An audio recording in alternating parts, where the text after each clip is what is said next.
जय हिंद दोस्तों। नया सोच, नया विचार, भोजपुरी संस्कार। जैसे लोग मालूम हमारा नाम राजा हो।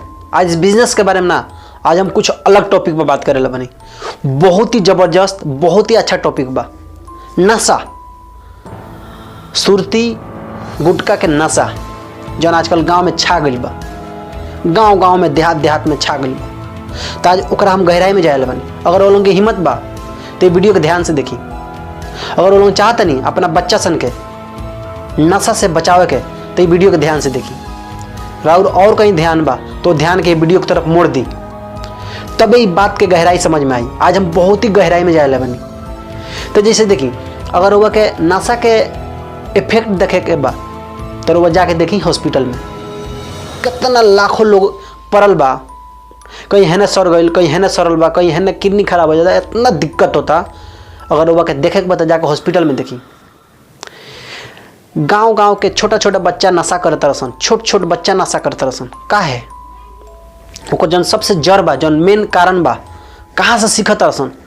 रोवा तो कहीं नहीं कि हमार बच्चा गलत गलत संगत में पढ़ के सीख लेला सा।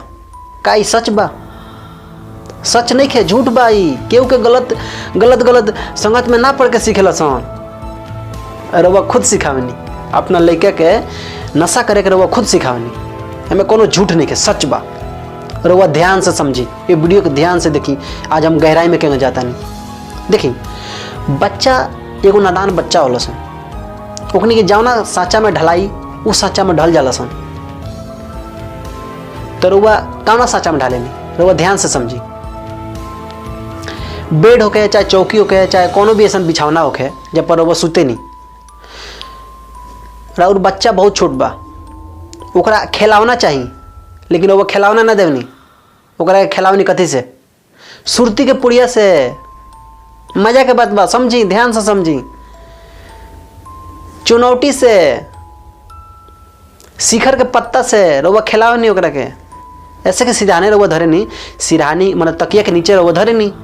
अब बच्चा कथी से खेल लसन? तकिया से खेल लसन। तो वही से खेल खेल के वो समझदार होता रसन, तनका सका थोड़ा सा बड़ होता रसन। तो ओकनी के समझ में यह होता कि जब हमारे पापा ही खाता नहीं, सुरती भइल चाहे गुटखा भइल चाहे कोनो भी ऐसा अमल जब हमारे पापा करते नहीं तो हमारे करे में का भइल बा। जब हमारे पापा करते नहीं तो अच्छे चीज़ बताबे ना हमारे पापा करते नहीं, गलत चीज़ रही तो हमारे पापा ना करती। तो रउआ खुद अपना लड़का के अमल सिखावता नहीं, ना कि और के सिखावता। अगर वह ध्यान से समझी तब ना, तो अगर वह ध्यान बा उहाँ तो ना समझ में आई। अगर वह ध्यान अगर यहाँ आ जाई अपने आप पर कि हाँ सच में हम ही सिखले बनी हमारे लड़का के, सेम यही तरह दूसरों के कहता कि हमारे लड़का के फलना का लड़का सिखा दिल हन, लेकिन वो अपना सिरहानी के नीचे धके सुतल हैं। चुनौती के डिब्बा, पुड़िया, सुरती के पुड़िया, ये सब धके वो सुतल हैं। सेम उनको लड़का वही सीखेला सन। हर केहू के लड़का यही सीखेला सन। केहू पेट में से सीख के ना वाला, लेकिन तनका धीरे धीरे रहती हो तो वो खुद सिखावता नहीं। ध्यान से समझी बात के। तो अगर वो चाहता नहीं कि राउर लड़का ई अमल ना करो कोनो भी, तो ओकरा के छोड़ावे के सिर्फ एक गो तरीका बा कि रउआ अपन अमल छोड़ी, खुद से शुरुआत करी। खुद से, ये दुनिया में कोनो भी ऐसा काम होला तो खुद से शुरुआत करे के पड़ेला। तो अगर वो चाहता नहीं कि हमारे लड़का अमल ना करो सन, तो रउआ खुद पहले छोड़ी। तो और बच्चा के छोड़े के ना पड़ी, वो करबे ना करी तो छोड़ी कहाँ से? तो नशा करवाओ के बा रवा खुद करवाओ तनी। तो आज के वीडियो में बस इतना ही। नेक्स्ट वीडियो में मिले एक से धमाका वाला टॉपिक लेके। तो जय हिंद दोस्तों।